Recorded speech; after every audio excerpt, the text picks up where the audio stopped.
Baik Bapak Ibu, selanjutnya kita langsung ke narasumber, ke Pak Hadi Daryanto. Waktu dan tempat dipersilahkan Pak. Assalamualaikum warahmatullahi wabarakatuh. Warahmatullahi wabarakatuh. Bapak Ibu semua, baik dari yang dinas pendidikan maupun yang dari sekolah, mudah-mudahan hari ini kita bisa berbagi ilmu sedikit mengenai yang akan kita hadapi di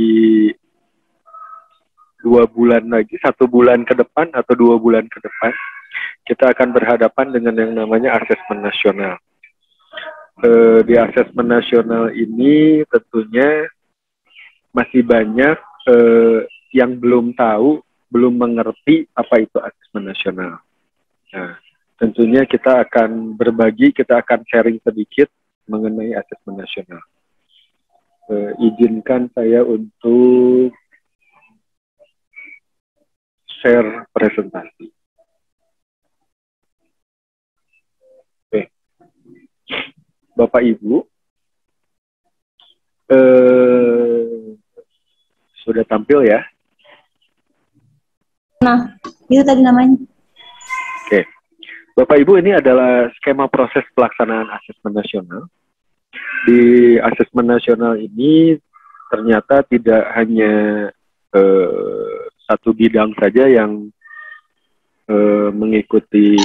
melakukan proses asesmen nasional ini, dari mulai Balitbang dan perbukuan, kemudian semua direktorat jenderal, kemudian distrik provinsi, distrik kabupaten kota, sampai ke satuan pendidikan. Nah, yang bedanya di tahun ini adalah LPMP menjadi leading sektor untuk kegiatan asesmen nasional ini. Kenapa? Karena LPMP itu lembaga penjamin mutu pendidikan, sehingga kedepannya diharapkan dengan adanya asesmen nasional ini, diharapkan ke depan LPMP ini bisa meningkatkan mutu pendidikan yang ada di Indonesia. Kurang lebih cita-citanya seperti itu. Kemudian Bapak Ibu, di halaman berikutnya di sini Bapak Ibu bisa lihat elemen kebijakan nasional, elemen kebijakan asesmen nasional. Yang pertama adalah asesmen nasional hanya diikuti oleh sebagian siswa. Dipilih secara acak dari kelas 5, 8, dan 11 di setiap sekolah. Kemudian hasil yang diharapkannya, kenapa hanya sampel?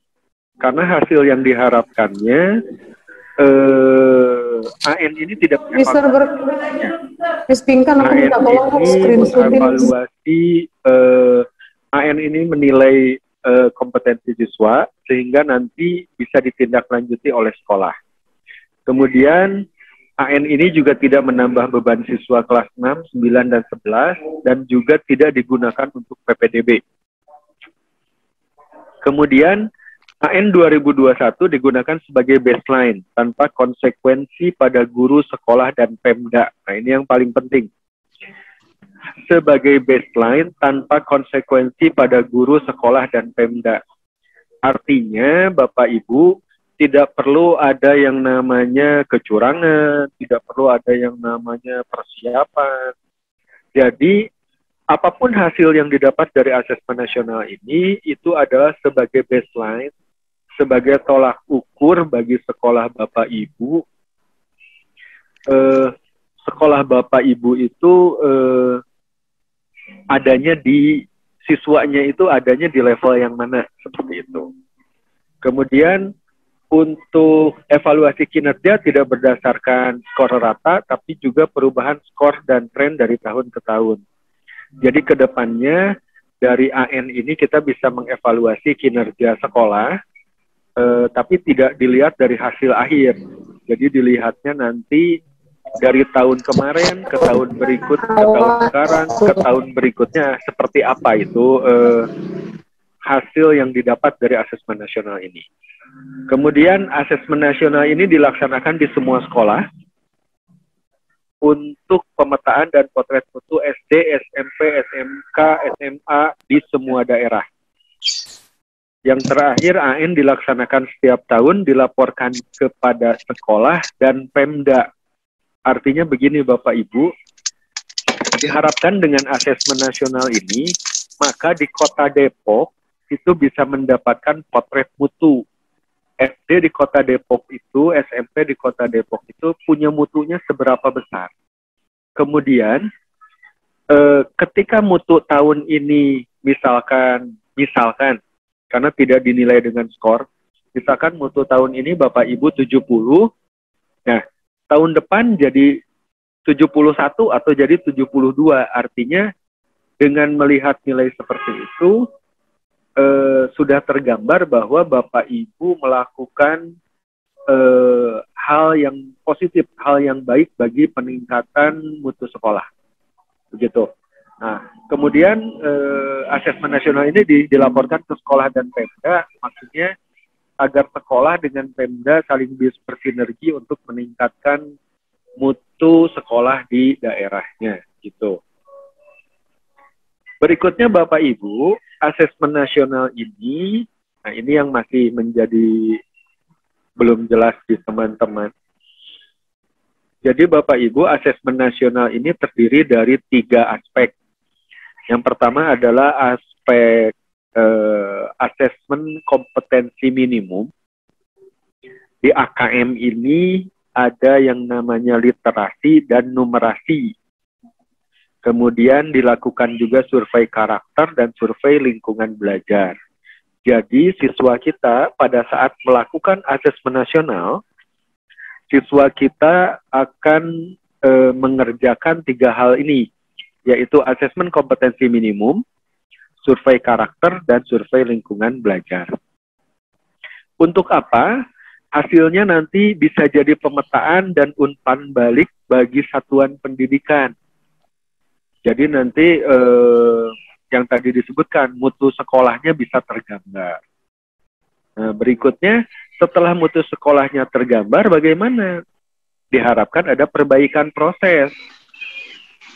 Bukan perbaikan nilai ya, perbaikan prosesnya. Perbaikan proses pembelajaran dan pengelolaan satuan pendidikannya. Nah, sehingga ketika proses pembelajarannya semakin baik, pengelolaan satuan pendidikannya semakin baik, maka diharapkan karakter dan kompetensi peserta didiknya pun lebih baik lagi. Begitu Bapak Ibu. Jadi asesmen nasional ini bukan mengevaluasi siswa per siswa atau guru per guru, tapi ini lebih mengevaluasi sistem pendidikan dalam satu satuan pendidikan. Nah, otomatis nanti kalau dari satuan pendidikan mutunya sudah meningkat, pasti daerahnya juga akan meningkat. Begitu kurang lebih. Kemudian Bapak Ibu, ini saya lewat saja. Kemudian Bapak Ibu, untuk asesmen nasional ini, seperti halnya yang dijelaskan oleh Bapak Menteri, bahwa asesmen nasional ini tidak perlu dilakukan persiapan khusus. Yang perlu dilakukan adalah merefleksikan dan memperbaiki mutu pembelajaran. Nah, yang pertama, murid tidak perlu menyiapkan diri secara khusus untuk asesmen nasional. Murid kelas 6, 9, dan 12 dapat fokus pada ujian sekolah dan seleksi masuk jenjang pendidikan berikutnya. Artinya, tidak seperti waktu UN, di mana siswanya harus memikirkan ujian, juga harus memikirkan cara masuk untuk ke perguruan tinggi atau cara masuk ke SMA, seperti itu. Jadi asesmen ini tidak perlu disiapkan secara khusus. Kemudian untuk gurunya, diharapkan dengan asesmen nasional ini gurunya bisa meningkatkan kemampuan melakukan asesmen, serta melakukan pembelajaran yang menumbuhkan daya nalar dan karakter secara lebih utuh. Untuk sekolah, memfasilitasi guru untuk melakukan refleksi dan perbaikan pembelajaran, serta memanfaatkan hasil AN untuk evaluasi dan perencanaan program. Kemudian untuk orang tua tidak perlu lagi mencari bimbingan belajar atau buku-buku latihan AN. Lebih baik dorong anak untuk membaca secara luas dan mengembangkan minatnya secara mendalam. Nah, jadi Bapak Ibu, dari hal yang Bapak Ibu lihat ini, tentunya sudah jelas bahwa AN ini tidak perlu persiapan khusus, tidak perlu persiapan tryout segala macam, tidak perlu Bapak Ibu. Begitu. Berikutnya Bapak Ibu, asesmen nasional ini dilaksanakan di semua jenjang dan harus diikuti oleh peserta didik, pendidik, dan kepala satuan pendidikan. Untuk peserta didiknya, untuk tingkat SD, itu kelas 5 dengan jumlah muridnya 30. Kalau yang kita siapkan adalah 30 plus 5, karena 5-nya cadangan. Kemudian untuk SMP, SMA, SMK, itu yang disiapkan adalah pesertanya 45. Ditambah 5 cadangan. Jadi Bapak Ibu punya daftar peserta dan calon itu sebanyak 35 dan 50 peserta murid, 50 murid. Kemudian Bapak Ibu untuk peserta didik ini harus melakukan asesmen itu sesuai dengan jadwalnya selama 2 hari untuk murid.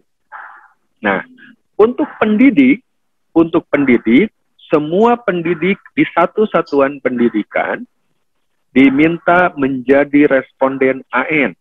Jadi pendidiknya pun harus mengikuti survei lingkungan sekolah. Berikutnya juga untuk kepala sekolah. Kepala satuan pendidikan atau kepala sekolah juga sama harus mengisi survei satuan pendidikan. Artinya, untuk asesmen nasional ini, siswanya, gurunya, kepala sekolahnya juga harus untuk mengikuti asesmen nasional. Bedanya adalah untuk guru, untuk murid mengikuti AKM, survei lingkungan belajar, dan survei karakter. Sementara untuk pendidik dan kepala satuan pendidikan hanya melakukan survei lingkungan sekolah saja. Kemudian nanti perbedaannya ada di waktunya. Nanti kita jelaskan di belakang.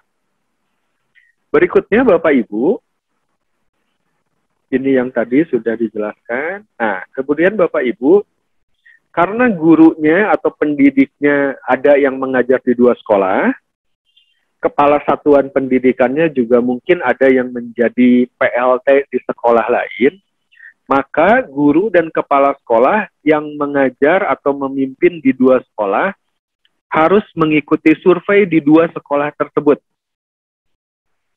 Jadi apabila pendidik itu mengajar di 2 sekolah, maka dia survei di 2 sekolah. Di sekolah A-nya survei, di sekolah B-nya juga survei. Kalau 3 sekolah sama, kepala sekolahnya juga sama. Seperti itu yang harus dilakukan oleh pendidik dan kepala satuan pendidikan. Kemudian, untuk pendidik dan kepala satuan pendidikan, seperti tadi saya jelaskan, itu hanya berupa survei lingkungan belajar. Nah, untuk survei lingkungan belajar untuk pendidik dan kepala satuan pendidikan ini dilakukannya melalui web. Ini alamatnya, http://surveilingkunganbelajar.kemdikbud.go.id. Tampilannya akan seperti ini, kurang lebih seperti ini.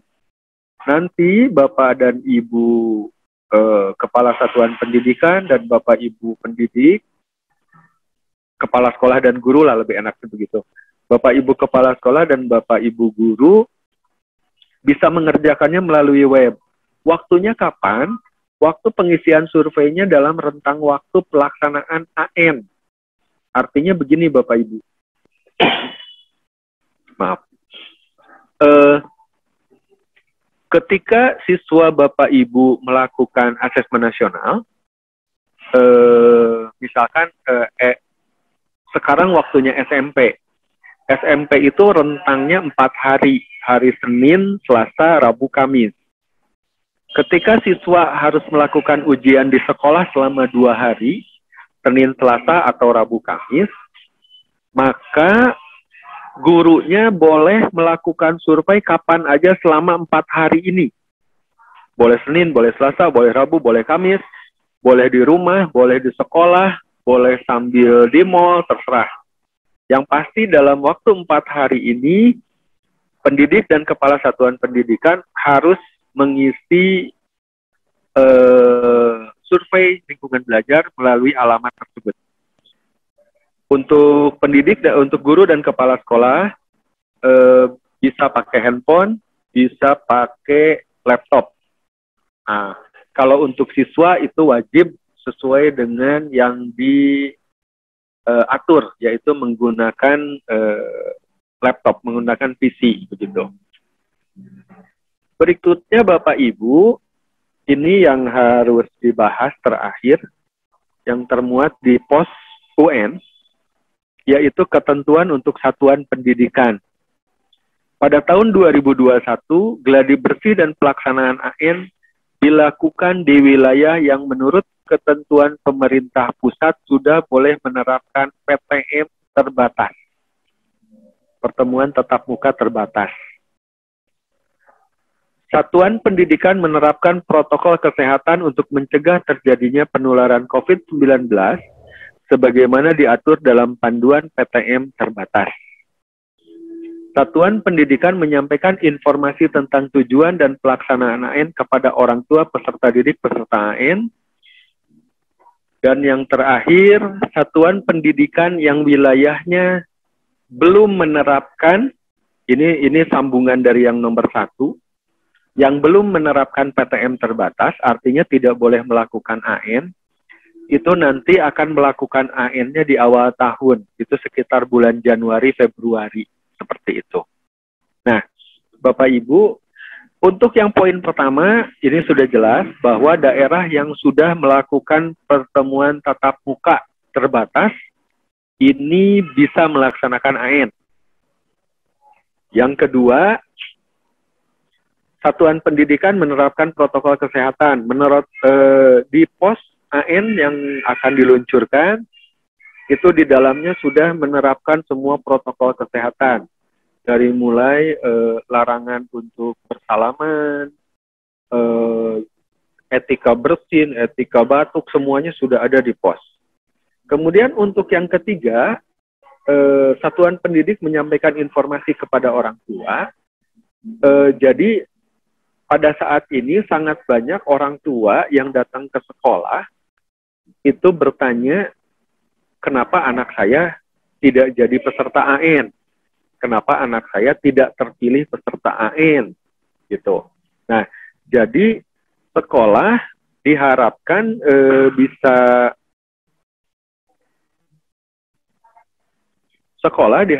bisa menyampaikan informasi kepada orang tua.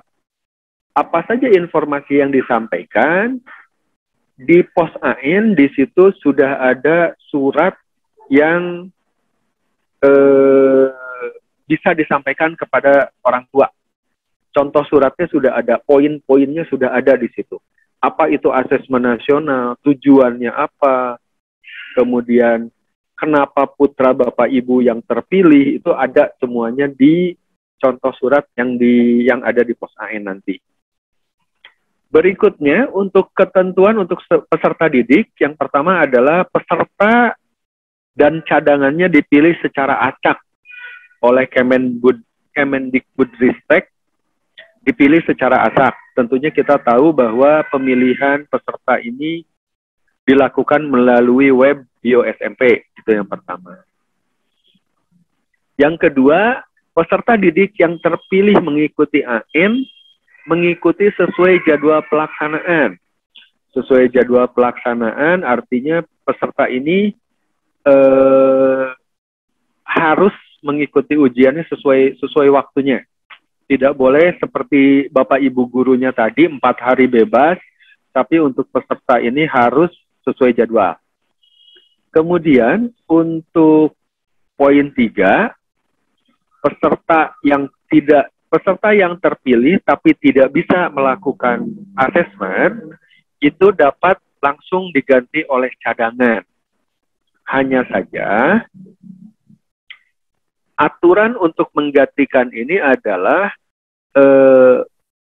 cadangan itu mengikuti ujiannya selama proses. Jadi contohnya begini Bapak Ibu, saya contohkan saja. Ada siswa yang tidak bisa ujian di hari pertama, maka siswa itu dapat digantikan oleh cadangan. Tetapi di hari keduanya, cadangan itu yang berhak untuk ujian. Siswa yang tidak hadirnya sudah tidak boleh mengikuti ujian, mengikuti asesmen. Gitu. Jadi kalau misalkan ada penggantian, penggantiannya itu harus full 2 hari. Nah sekarang bagaimana kalau hari pertama masuk, hari kedua tidak masuk? Maka hasil asesmen hari pertamanya tidak akan diperhitungkan. Karena siswa ini harus mengikuti asesmennya full 2 hari. Dan 2 hari itu harus siswa yang sama. Begitu Bapak Ibu. Berikutnya peserta didik yang terpilih diharapkan mengikuti gladi bersih. Nah, namun tidak diwajibkan. Jadi kita akan melihat nanti pada waktu gladi bersih, apakah daerah Bapak Ibu sudah boleh menerapkan PTM terbatas? Tentunya kalau sudah, maka tidak hanya asesmennya, gladi bersihnya juga mungkin nanti bisa diikuti oleh siswa Bapak Ibu. Kemudian Bapak Ibu, ini adalah web untuk Bapak Ibu, untuk siswanya.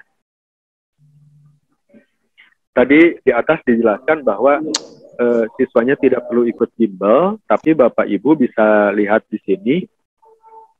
Kalau siswanya membutuhkan contoh soal, membutuhkan pembahasan soal, Bapak Ibu bisa masuk ke web ini, http://pusmenjar.kemdikbud.go.id/an. Dengan mengikuti, dengan masuk ke web ini, maka murid Bapak Ibu akan dapat melihat contoh soal berikut pembahasannya. Levelnya di sini ada 6 level, dari mulai kelas 1 sampai dengan kelas 12. Jadi silakan Bapak Ibu untuk membuka, untuk mencoba. Begitu. Berikutnya Bapak Ibu, ini adalah jadwal AN terakhir. Jadwal AN terakhir menurut rencana SMK tanggal 20 sampai 23, SMA-nya tanggal 27 sampai 30 September, SMP tanggal 4 sampai 7 Oktober. Untuk SD, ini pelaksanaannya tanggal 8 sampai 11 dan tanggal 15 sampai 18 November. Nah, kenapa SD agak mundur? Karena untuk SD ini kita perlu persiapan yang lebih besar. Selain jumlahnya lebih banyak, alat yang dibutuhkannya juga lebih banyak. Tentunya kita membutuhkan persiapan-persiapan khusus untuk SD. Kemudian untuk SD, pelaksanaannya itu bisa dilakukan selama 2 minggu. Nah, nanti saya jelaskan di belakang untuk SD. Tapi SD itu diberikan waktu 2 minggu, 8 sampai 11, 4 hari, dan tanggal 15 sampai 18, ini 4 hari juga. Begitu. Kemudian untuk gladi bersih, Bapak Ibu untuk simulasi dan gladi bersih, Bapak Ibu melakukan uji coba pelaksanaan AN untuk melihat kesiapan sarana prasarana, sistem aplikasi dan hal teknis. Kenapa? Karena sudah 2 tahun ini UNBK tidak ada. Jadi saya yakin sekolah Bapak Ibu alatnya tidak dipakai. Kenapa tidak dipakai? Bukan karena UNBK saja, tapi karena memang siswanya juga tidak datang ke sekolah. Nah, jadi Bapak Ibu di simulasi besok, bagi yang sudah siap untuk ikut simulasi, di simulasi besok Bapak Ibu tidak perlu mendatangkan siswa, tidak masalah karena sudah dijelaskan tidak wajib. Hanya saja Bapak Ibu perlu mencek kesiapan sarana prasarana yang ada di sekolah Bapak Ibu. Begitu. Nah, untuk gladi bersih, kita harapkan semua yang akan melaksanakan AN mengikuti gladi bersih. Untuk gladi bersihnya ini kita pengen melihat kesiapan sekolahnya, pesertanya, sarananya, kemudian kesiapan aplikasi dan jaringan pusat, kemudian pemetaan sekolah mandiri dan menumpang, dan yang terakhir adalah pengalaman siswa dalam melaksanakan AN. Satu lagi tentunya untuk gladi bersih ini tentunya kita juga berharap di pusat tidak hanya jaringan, tapi server pendukungnya juga siap. Sehingga bagi Bapak Ibu yang melakukan ujian full online, itu tidak ada masalah pada saat ujian utamanya, pada saat asesmen utama. Bapak Ibu, ini kemarin sudah dijelaskan di Rakor Dinas Pendidikan Kabupaten Kota, bahwa ada perubahan jadwal pelaksanaan AN untuk jenjang SD. Jadi seperti Bapak Ibu lihat di tampilan ini, untuk SD pada waktu pelaksanaan nanti itu perharinya hanya 2 sesi. Sesi pertama jam 8 sampai 10.35, sesi kedua jam 13 sampai 15.35. Nah, kenapa hanya 2 sesi? Yang pertama adalah di SD ini ada tambahan yang namanya latihan selama 60 menit. Setelah latihan 60 menit, baru kita masuk ke literasi dan ke survei karakter. Nah, kenapa 60 menit? Jadi begini Bapak Ibu, pertimbangan di pusat itu siswa SD itu masih banyak yang belum familiar menggunakan komputer, menggunakan PC, menggunakan laptop. Nah, kita tidak bisa membandingkannya dengan Kota Depok karena daerahnya beda. Tapi kesimpulan ini diambil secara nasional bahwa di daerah masih banyak siswa SD yang memang belum kenal dengan komputer. Sehingga sebelum ujian diberikan latihan selama 60 menit. Begitu. Hari keduanya masih ada latihan 25 menit, kemudian numerasi dan survei lingkungan. Jadi, yang membedakan adalah untuk SD waktunya hanya 2 sesi. Nah, untuk SMP, SMA, SMK, dan sederajat, itu tetap 3 sesi. 7.30, 9.40, 10.40, 12.50, kemudian 14.20 sampai 16.30. Tetap 3 sesi. Nah, tentunya dengan ada perubahan ini, Bapak Ibu yang tadinya merencanakan 3 sesi, harus merubah kembali perencanaan atau pembagian persiapan alatnya. Begitu. Berikutnya, Bapak Ibu, untuk asesmen nasional ini bisa dilakukan dengan 2 opsi moda, yaitu opsi online dan semi-online. Anjuran dari pusat adalah satuan pendidikan melaksanakan secara online. Anjurannya seperti itu. Kemudian yang kedua, sekolah masih bisa melakukan resource sharing, dan setiap satuan pendidikan dapat melaksanakan AN dalam 2 gelombang. Nah, mengenai 2 gelombangnya akan saya jelaskan. Begini Bapak Ibu. Yang pertama, Bapak Ibu memilih moda online, misalkan. Bapak Ibu memilih moda online atau semi online. Saya agak ke teknis sedikit. Di persyaratan alat moda semi online, itu di situ disebutkan bahwa rasio antara komputer proktor, sekarang bukan komputer server, komputer proktor dengan komputer klien itu rasionya adalah 1:15. Nah, karena 1:15, maka Bapak Ibu untuk SD itu harus menyiapkan komputernya kurang lebih minimal 15 komputer. Kenapa? Karena peserta Bapak Ibu ada 30 peserta, kemudian untuk 30 peserta ini dibagi ke dalam 2 sesi. Saya kembali ke atas. Dibagi ke dalam 2 sesi. Sesi pertama 15 peserta, sesi kedua 15 peserta. Berarti di 2 hari ini, di sini ada 30 peserta, di hari kedua juga ada 30 peserta. Untuk SMP hitungannya kurang lebih sama, bedanya SMP pesertanya 45 dibagi 3. Jadi per sesinya tetap 15, 15, 15. Nah, bagaimana dengan Bapak Ibu yang punya alatnya cukup? Bapak Ibu yang punya alatnya cukup, Bapak Ibu bisa melaksanakan 1 sesi dengan catatan komputernya ditambah, komputer proktornya juga ditambah. Jadi kalau 30, Bapak Ibu harus menyiapkan 2 komputer proktor dan 30 komputer klien. Itu kalau Bapak Ibu lebih. Nah, sekarang kita berbicara bagaimana apabila kurang. Di sini disebutkan, setiap satuan pendidikan dapat melaksanakan AN dalam 2 gelombang. Jadi Bapak Ibu, 1 gelombang itu hari pertama dan hari kedua. Ini 1 gelombang.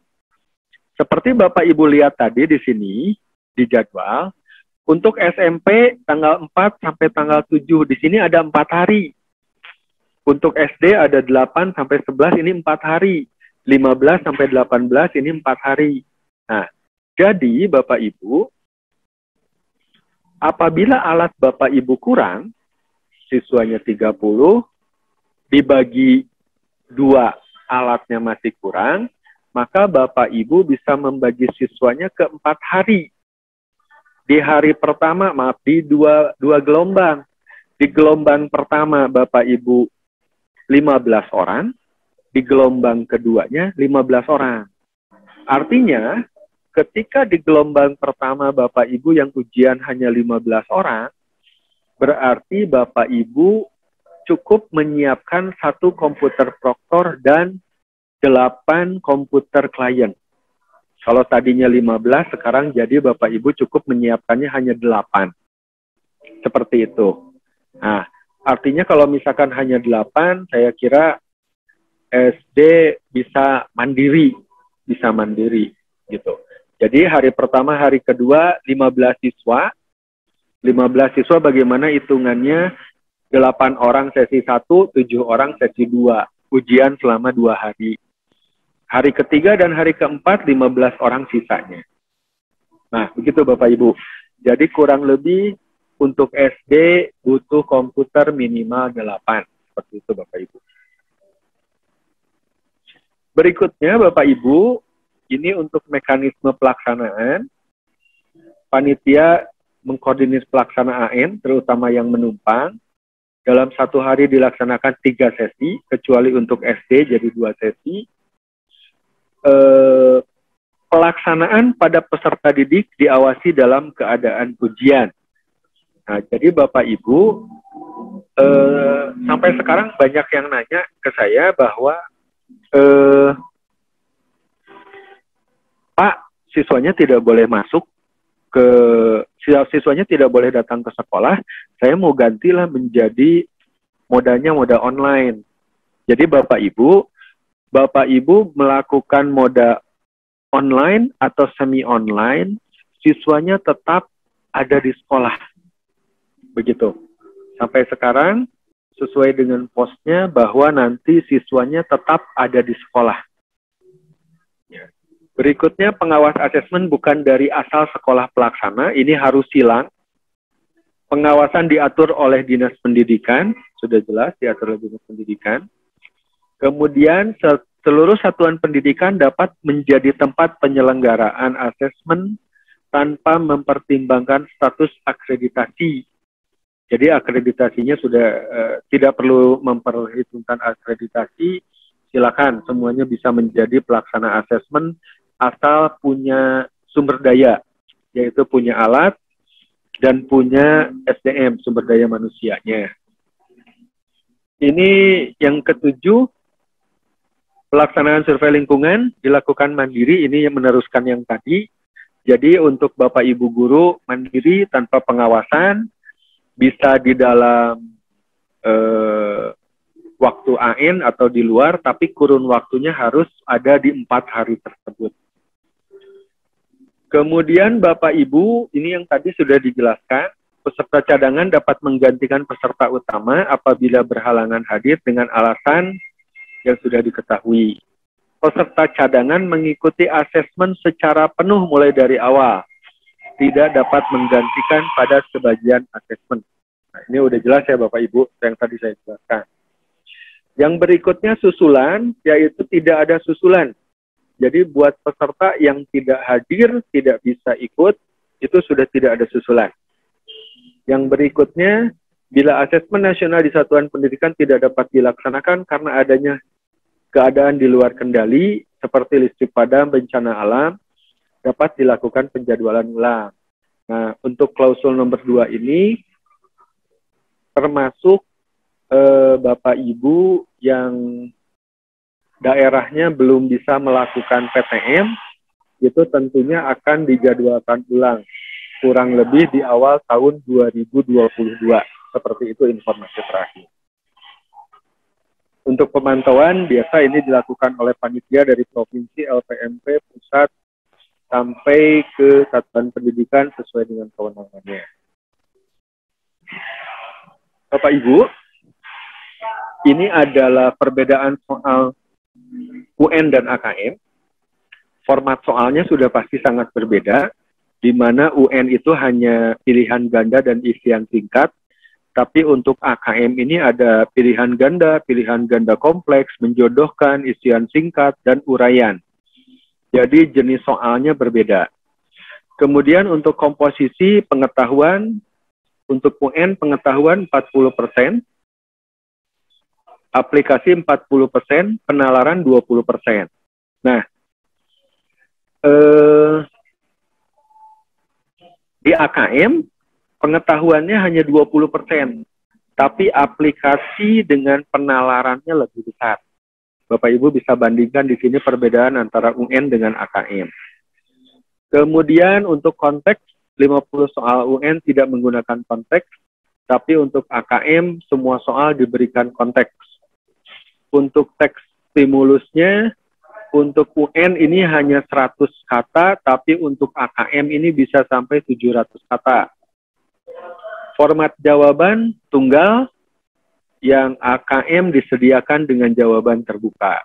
Nah, yang terakhir untuk administrasi pelaksanaan, untuk UN berbasis komputer atau CBT, Computer Based Test, sementara untuk AKM berbasis komputer Multistage Adaptive Test atau MSAT.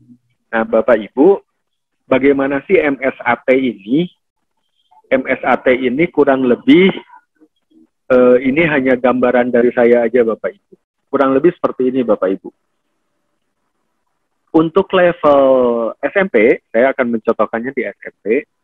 Untuk level SMP, siswa yang ujian itu ada di kelas 8. Nah, saya menjelaskannya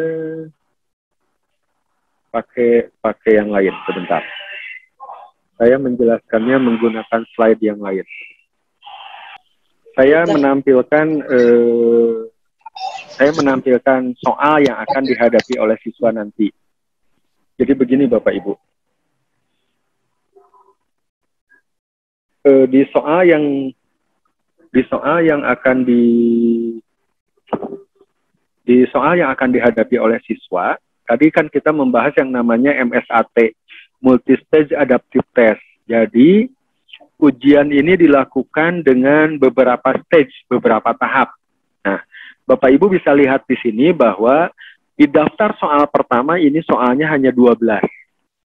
Di daftar soal pertama soalnya hanya 12. Di daftar soal berikutnya ini soalnya sampai 21, dan di daftar soal berikutnya soalnya sampai 28. Jadi Bapak Ibu, ketika kelas 8 mengikuti asesmen nasional, dia akan mendapatkan soal di stage pertama sebanyak 12 soal. Kurang lebih antara 8 sampai 12 soal. 8 sampai 12 soal ini dijawab oleh siswa kelas 8. Soalnya pun soal level kelas 8. Begitu. Nah, di soal level kelas 8 ini ketika dijawab dan jawaban benarnya lebih dari 50%, maka siswa akan masuk ke tahap 2. Tahap 2 yang ini Bapak Ibu, yang di bawah. Di tahap 2 ini, siswa akan mendapat soal lanjutan. Nomor 13 sampai nomor 21. Nah, saya balik ke tadi. Ketika di tahap 1 jawabannya lebih dari 50%, maka soal di tahap berikutnya akan naik satu level lebih tinggi. Berarti siswa akan mendapatkan soal kelas 9. Begitu. Artinya, ketika siswa sudah mengerjakan tahap pertama, Bapak Ibu bisa lihat di sini, nomor 1 sampai nomor 12-nya warnanya hitam. Kenapa? Karena siswa sudah tidak bisa kembali ke nomor yang tadi untuk membetulkan jawaban. Siswa hanya bisa membuka soal di stage-nya, di tahapnya. Nah, di tahap 1 lebih benar lebih dari 50%, naik ke tahap 2 dapat soal kelas 9. Ketika di sini dapat soal kelas 9 dan betulnya lebih dari 50%, naik ke stage 3 dapat soal kelas 10, kurang lebih seperti itu. Nah, begitu juga sebaliknya. Apabila di tahap 1 soal yang betulnya kurang dari 50%, maka di tahap 2 akan dapat soal di bawahnya. Dapat soal kelas 7. Apabila kurang dari 50% lagi, maka masuk ke tahap berikutnya dapat soal kelas 6. Artinya apa? Artinya ketika kelas 8 di sebuah SMP hanya bisa mengerjakan soal kelas 6, berarti artinya ada yang kurang di situ. Nah, itu yang nanti harus diperbaiki Bapak Ibu. Nah, begitu Bapak Ibu, kurang lebih yang namanya MSAT, Multi-Stage Adaptive Test. Kurang lebih seperti itu. Oke, Bapak Ibu, kita lanjutkan. Bapak Ibu, untuk infrastruktur, yang pertama semi online. Untuk semi online, Bapak Ibu kurang lebih sama seperti UNBK. Hanya saja perbandingan satu servernya hanya diakses oleh 15 komputer klien. Gitu. Yang berikutnya, untuk komputer proktor, ini harus berupa desktop, berupa PC, tidak boleh laptop. Nah, untuk online, Bapak Ibu, untuk online tidak ada spesifikasi khusus. Untuk online ini, Bapak Ibu bisa pakai laptop, bisa pakai all-in-one, asal terhubung ke internet untuk online.